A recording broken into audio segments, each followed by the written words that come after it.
Junto as mãos, palma com palma, faço uma reverência. E aí, em seguida, movimento o corpo.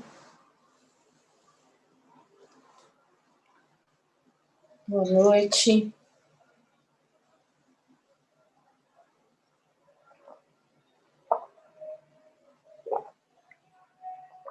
Vamos seguir as pegadas de Buda nessa narração do monge Thich Nhat Hanh.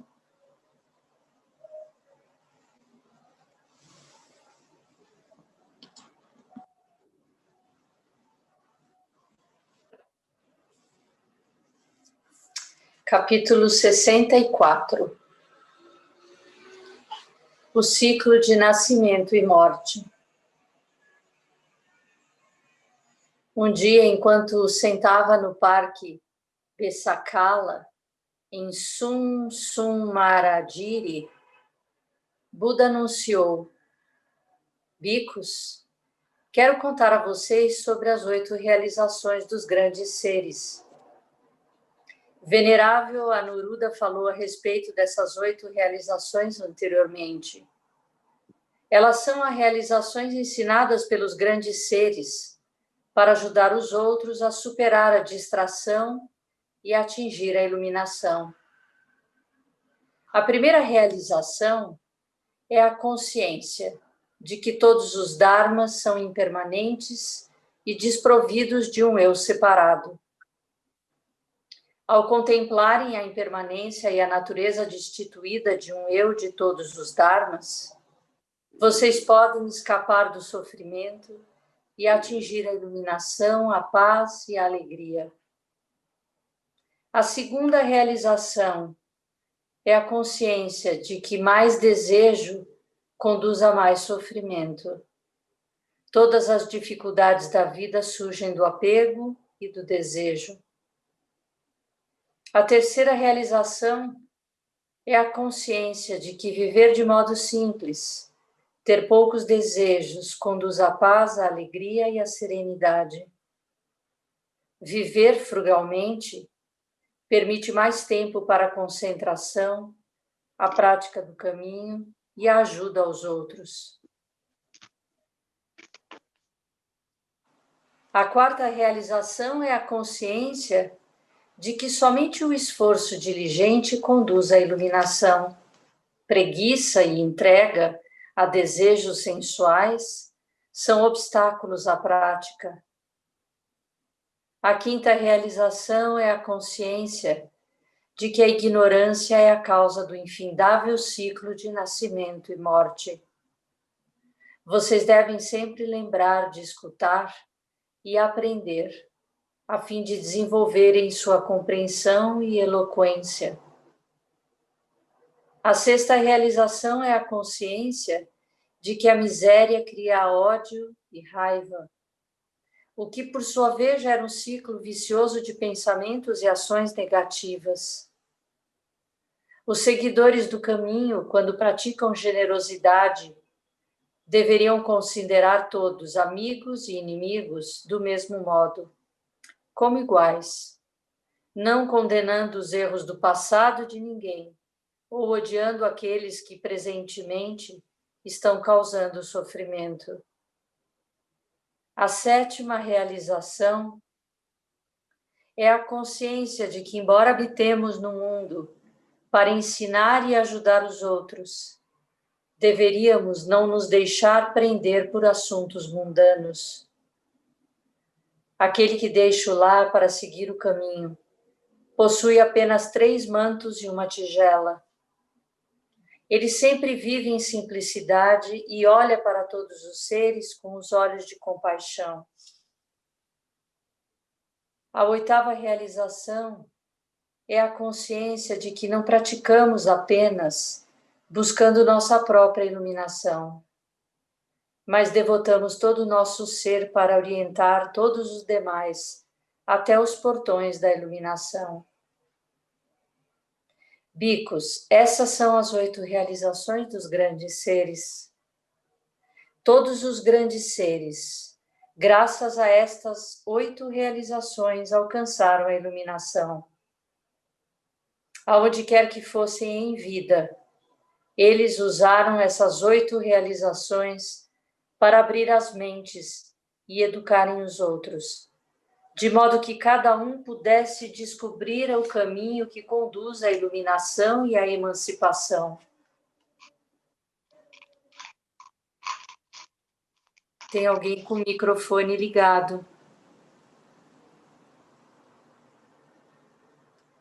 Quando voltou para a floresta de bambus em Rajagarha, Buda foi informado de que o Bhikkhu Vakali estava gravemente enfermo e esperava vê-lo antes de morrer.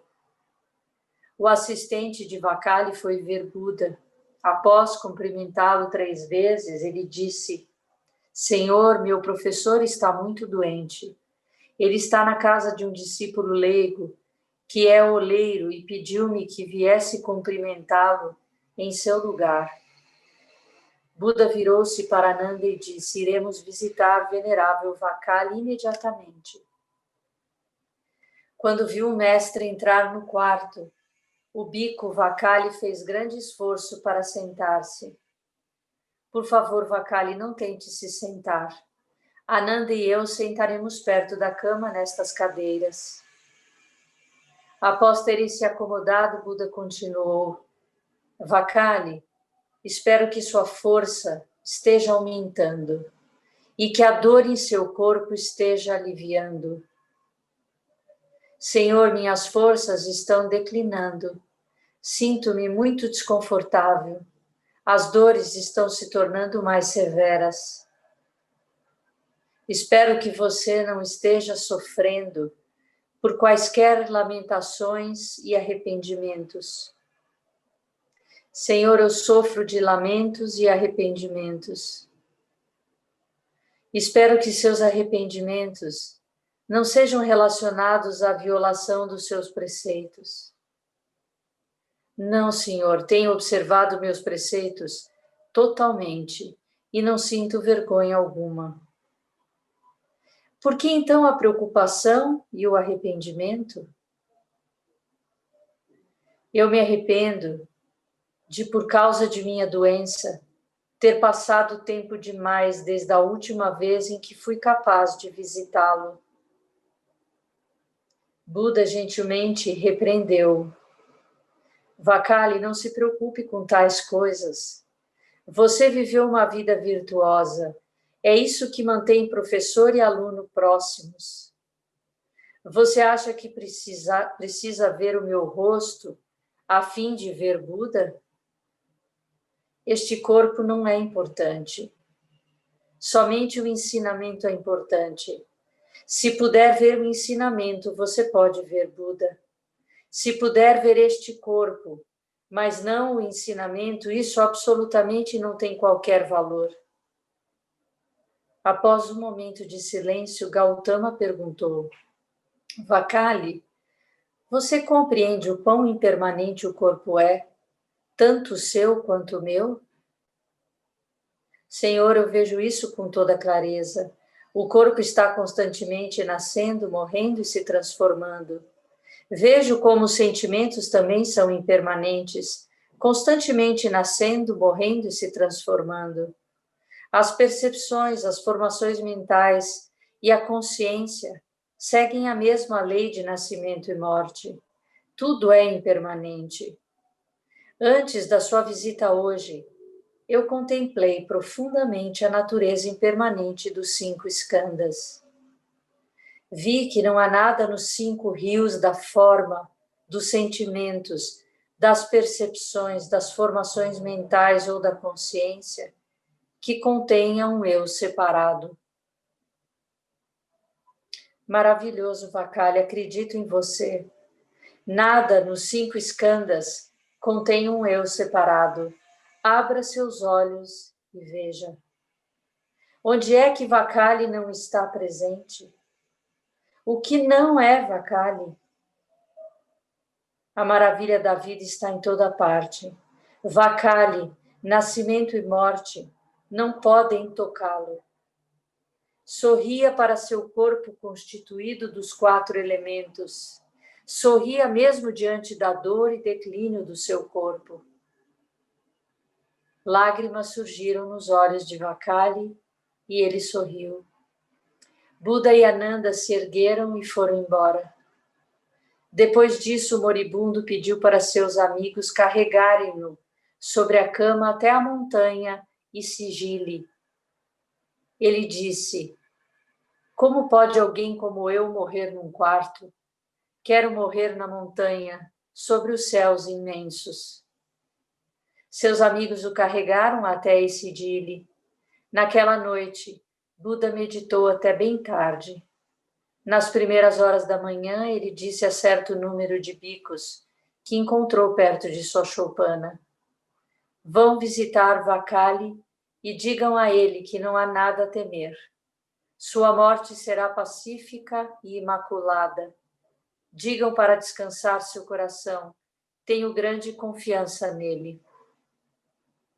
Quando os bhikkhus encontraram o venerável Vakali na montanha, disseram a ele que trazia uma mensagem de Buda. Vakali falou: por favor, amigos, tirem-me daqui e me ponham sobre a terra. Como posso permanecer deitado numa cama elevada ao receber as palavras do Senhor Buda? Eles fizeram o que havia sido solicitado e então repetiram as palavras de Buda. Vakali juntou suas palmas e disse: por favor, irmãos, quando vocês retornarem ao monastério, cumprimentem 3 vezes Buda em meu nome e digam a ele que o bhikkhu Vakali está mortalmente doente e em terrível dor. Vakali vê claramente que os 5 skandhas são impermanentes e que não há eu separado. Vakali não se acha mais ligado pelos 5 skandhas. No seu último momento, Vakali livrou-se de todos os medos e preocupações. Irmão, tranquilize seu coração. Nós voltaremos e cumprimentaremos Buda por 3 vezes e transmitiremos a ele as suas últimas palavras. Os discípulos não estavam ainda fora da vista quando o bhikkhu Vakali fez seu passamento. Naquele entardecer, Buda subiu a montanha juntamente com vários bhikkhus. O céu azul estava sem nuvens. Somente uma estreita faixa de fumaça serpenteava, saindo de uma choupana aos pés da montanha. Ela vagueava por alguns instantes até evanescer. Olhando para o vasto horizonte, o iluminado disse: Vakali se liberou. Nenhuma ilusão ou aparição pode perturbá-lo agora. Buda viajou novamente, desta vez para Nalanda e Vesali. Um dia, no monastério Kutagara, nas grandes madeiras, Buda disse aos bhikkhus: como seres vivos, as pessoas têm de sofrer. Um pouco mais, um pouco menos. Todavia, aqueles que devotam a si mesmos ao estudo e à prática do Dharma sofrem bem menos que os demais, pelo fato de desenvolverem a sua compreensão, que é fruto da sua prática. Naquele dia estava muito quente, mas Buda ficou sentado com os monges sobre a sombra de muitas belas árvores. Ele tomou um pequeno torrão de terra, segurou-o entre polegar e indicador e perguntou: bhikkhus, se nós compararmos este pedaço de terra com a montanha Kayasissa, qual seria maior? É claro que Kayasissa é muito maior, Senhor. Gayasissa. E assim, ó bhikkhus, para aqueles que alcançaram a compreensão graças ao estudo e prática do Dharma, seu sofrimento é quase nada se comparado com o sofrimento daqueles que se acham subjugados pela ignorância. A ignorância amplifica o sofrimento milhões de vezes. Bhikkhus, suponham que alguém seja atingido por uma seta. Ele sentirá dor.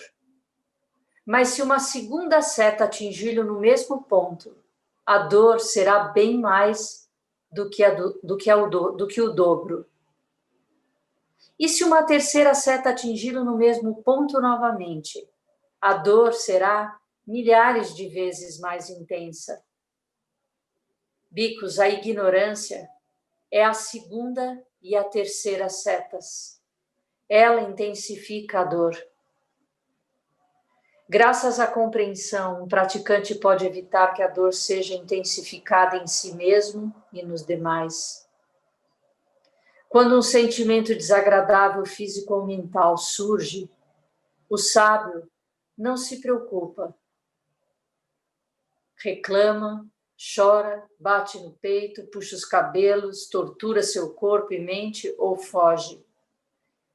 Calmamente, ele observa seu sentimento e está cônscio de que é só um sentimento. Ele sabe que ele não é o sentimento e que não pode ser subjugado pelo sentimento. Consequentemente, a dor não pode aderir a ele. Quando ele tem um sentimento associado a uma dor física, sabe que há um sentimento associado a uma dor física. Ele não perde a calma, não se desespera, não teme e não reclama. Assim, o sentimento permanece tal como é e não pode crescer e tomar conta de todo o seu ser.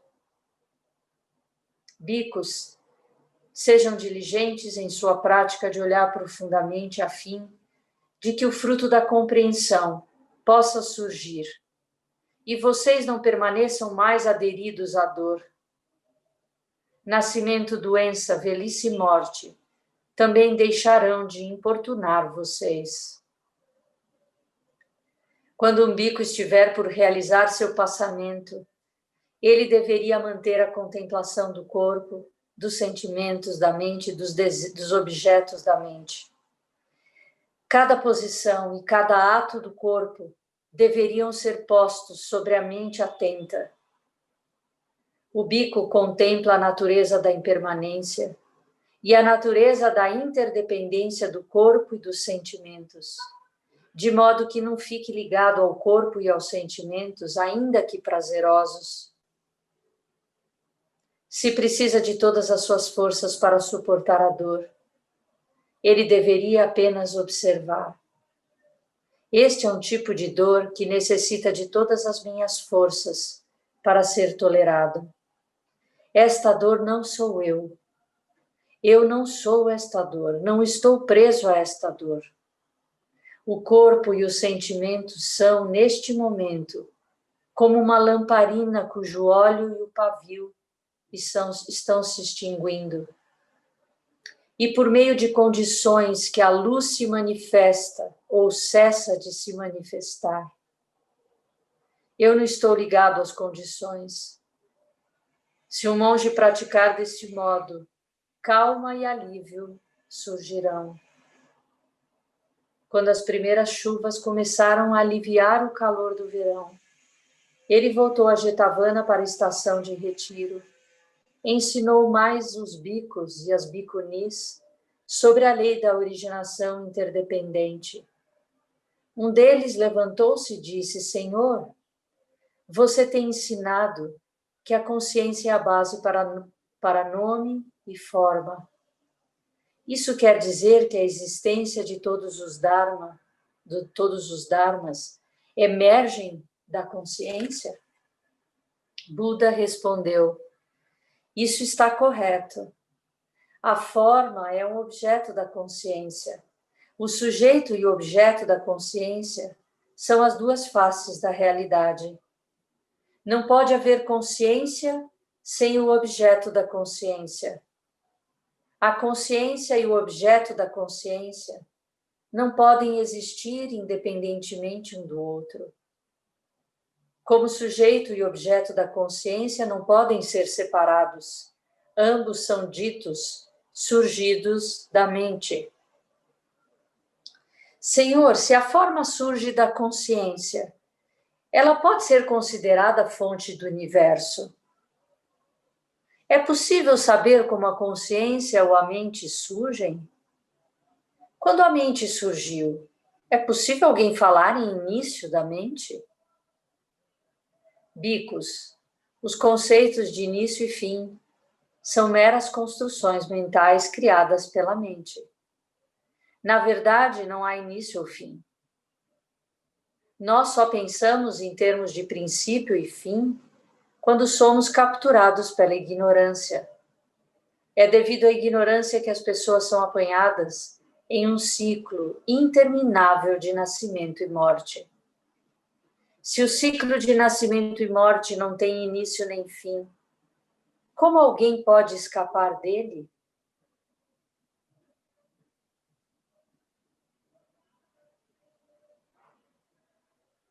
Nascimento e morte são meros conceitos fabricados pela ignorância.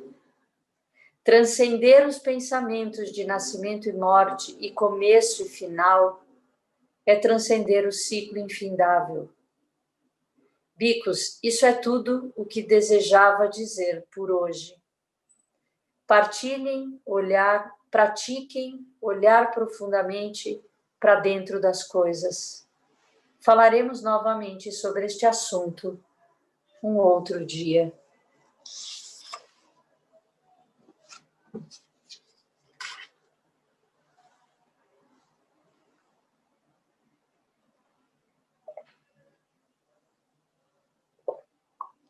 É o grande assunto, né? Vida, morte.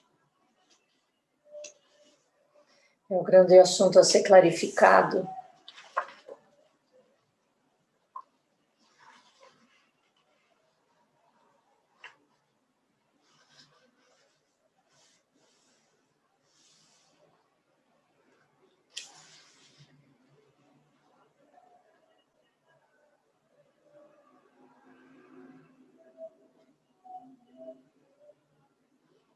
E ele começa falando das 8 realizações, né? Para chegar na passagem do bico Vakali.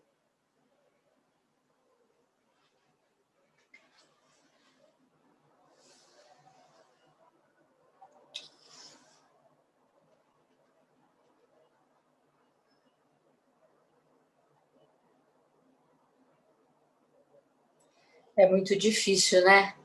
A gente pensar na nossa própria finitude, né? Nesse sentido de que esse corpo vai morrer, né? E que pode ter dor, que pode ter sofrimento. Como é que cada um de nós vai reagir a isso no momento, né?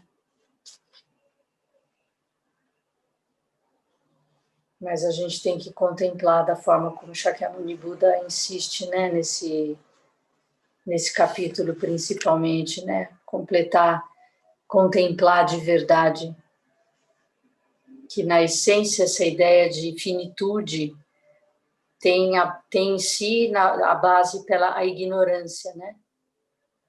Que ele repete aqui bastante no final, né? Que se a gente contemplar esse vazio do 5 agregado, de que não existe um eu separado, o que nasce, o que morre.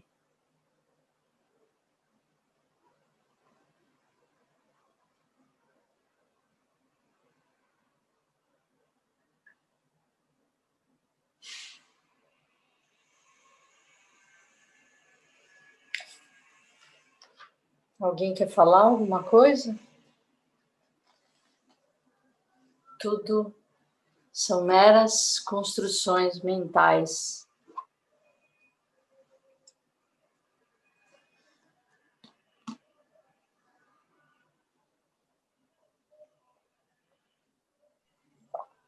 Ei, Ai, Rokio, lê a minha tela, por favor?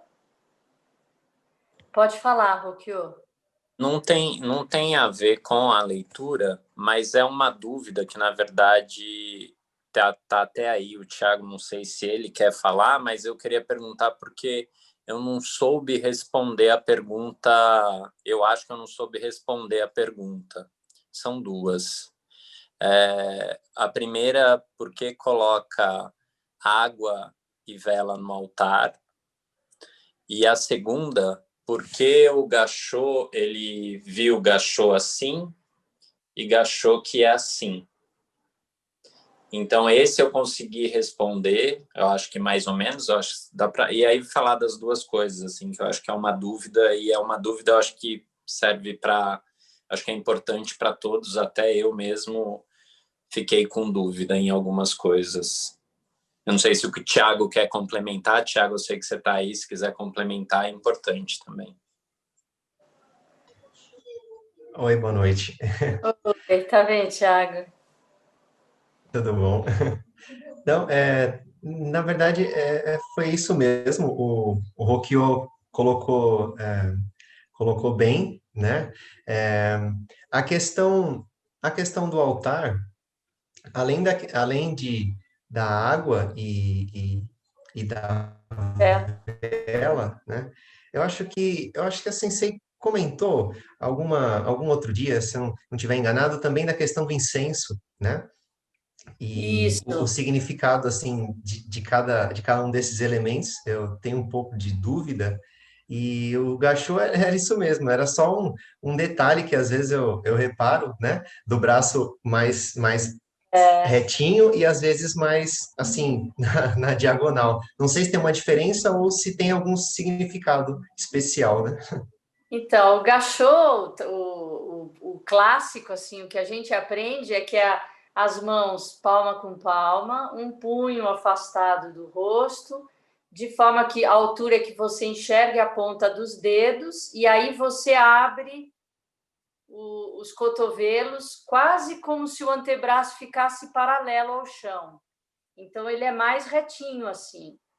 Agora, tem gente que não tem condições de fazer isso sem levantar o ombro, por exemplo, e não é bom levantar o ombro tem que ficar encaixado.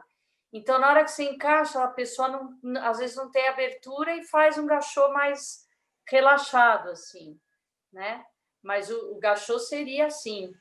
Se você entra num mosteiro no Japão, só isso é um treino. Se você abaixa, eles já te dão um tapa para você levantar.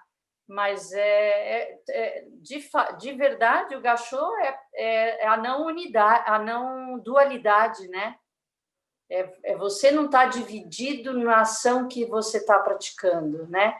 Então eu estou presente inteiro nesse momento, nesse ato, né? Então toda a minha profundidade nessa reverência e eu volto. E aí eu mudo de postura. Eu não faço uma coisa e sem começo, meio e fim, né? Então é para que você esteja atento no que você está fazendo, né? A forma é o antebraço paralelo ao chão, seria o correto, né? Mas a gente tem que respeitar o corpo de cada um. E o altar, um altar caseiro, né? Todo o altar da nossa ordem, principalmente o caseiro, ele tem uma imagem central que pode ser Shakyamuni Buda em Zazen, mas pode ser Kannon também, não precisa ser necessariamente Shakyamuni Buda, e sempre você vai ver, você vai ter um lugar para oferecer incenso, que é a fragrância, a luz de vela, né? Que você pode usar um castiçal ou 2 castiçais. Se você usar um castiçal, você vai pôr equidistante do incensário um vaso de flor, porque se oferece também a flor, né? Se você usar 2 castiçais, você usa 2 vasos de flor. É bem simétrico o altar budista, né? E sempre você oferece um copo de água. Eu não te diria que cada um tem um sentido específico, mas a gente sempre, quando faz a dedicação de méritos de uma cerimônia, a gente pode oferecer alimento, né? O praxe seria água doce, um doce e um chá, quando você quiser fazer uma oferta para o altar, para uma cerimônia mais formal, né? Tem algumas cerimônias que você pode oferecer uma refeição completa, inclusive. Quando as pessoas visitam ancestrais em locais que as cinzas estão guardadas, normalmente famílias japonesas, elas levam uma comida completa, embrulhada num lenço, abrem a gaveta onde estão as cinzas, oferecem, abrem o pote onde trouxeram a comida, fazem as preces e depois tiram e comem, compartilham o alimento que ofereceu, ele não fica no altar.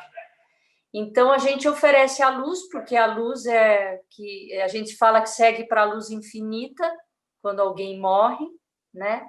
Então, a luz tem esse simbólico da luz, o cheiro do incenso é a fragrância, as flores é a beleza, né? Eu ofereço algo que também é vida, né? E a água também, nesse sentido de vida, né? De que todos os seres não se vejam privados, né? De alimento, de água, né? De vida, né? Na essência. Então, a gente, no mosteiro, sempre oferece, antes de começar qualquer atividade, você oferece água no altar, né? Você vê se tem flor, vela, o incenso limpo, água e o incenso de espera, porque o abade, o oficiante, a abadesa oferece durante a cerimônia. E quando vai ter cerimônia, além da água, a gente oferece chá, sempre.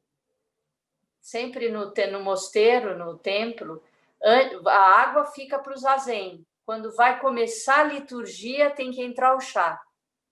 A gente ainda não faz isso no Therigatha, nunca fizemos o chá. Só em cerimônias especiais, mas no dia a dia a gente nunca fez. E deveria fazer.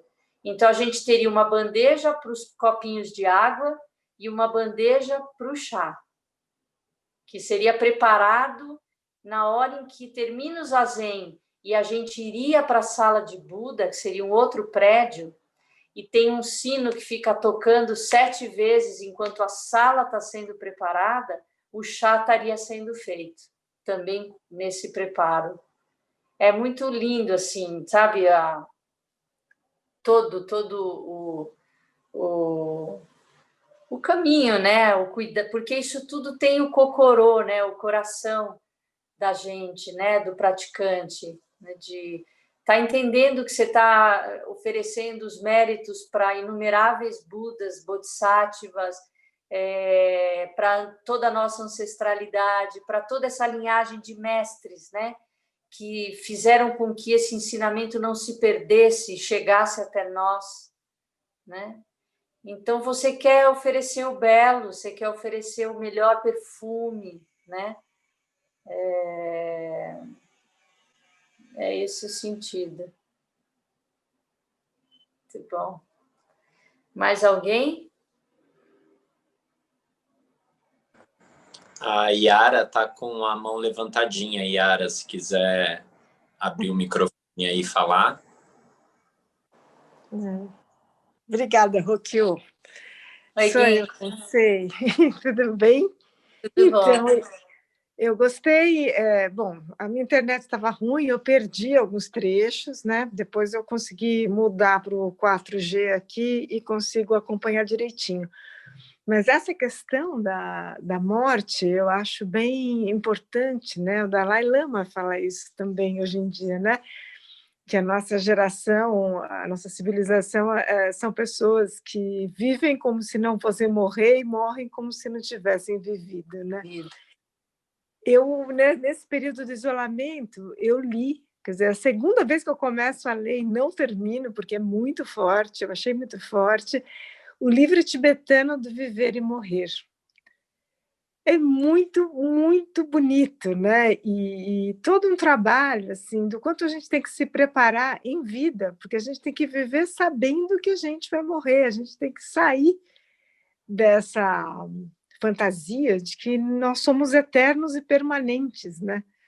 Então, eu senti muita vontade de ler esse capítulo, ou de ouvir esse capítulo de hoje novamente, sabe? Então, eu acho que o Kyoto deve ter gravado. porque ele grava toda noite, ele posta no YouTube, no canal da Terigata. Toda a leitura está lá, todos os dias. Ele deve terminar de editar e amanhã já deve estar disponível, hoje à noite. Agora, livro bom, tem um livro, não dos tibetanos, tem um livro até que a Shoden, de Porto Alegre, que me mandou, A Roda da Vida e da Morte, que eu vou... Quem sabe a gente lê, né? Como um próximo livro, né? Não sei se o livro tibetano, eu tenho os dois aí. Acho que seria uma boa leitura, talvez, né? E tem um texto de Dogen Sama, que é um texto curtinho, que chama Shoji, que quer dizer vida-morte. É um texto curtinho que ele fala sobre vida-morte. Também podemos ler. A gente podia fazer uma próxima leitura trazendo esse tema. Eu acho importante a gente falar mais dele, né? Fazer ele ficar mais presente, porque é isso, a gente tem que saber que vai se preparar para... Eu me lembro da Dalai Lama, alguém perguntou para ele como que vai ser a minha morte, ou como que, né, preocupado, ele disse assim, a tua morte vai ser como foi sua vida. Quer dizer, não se preocupa, é um pouco essa frase que você falou, né? Que a gente fica tão preocupado com a morte e deixa de viver e na hora que está chegando ali não faz ideia, né? Entra em pânico, né? Porque continua nesse equívoco, né? Vamos pensar nisso, eu gostaria também. Eu li, não sei, essa semana você não estava, que eu li um dos textos da doutora Ana Cláudia Quintana Arantes, do livro Último Livro. Eu estava! Ah, você estava? É que eu vejo você dando boa noite para todo mundo, eu acho que se eu fico, eu te dou mais trabalho, para ser sincera. Eu saio, logo que a gente faz a dedicação de méritos, eu saio. Mas eu estava, é lindo, eu gostei demais. Ela tem altas histórias nesse livro, assim, que são importantes, sabe? A gente vê. Muito bom. Maravilhoso, maravilhoso. Obrigada, sincera. Obrigada a você. Mais alguém? Não? Então vamos fazer a retribuição de méritos? Que os méritos de nossa prática se estendam a todos os seres e que possamos nos tornar o caminho iluminado.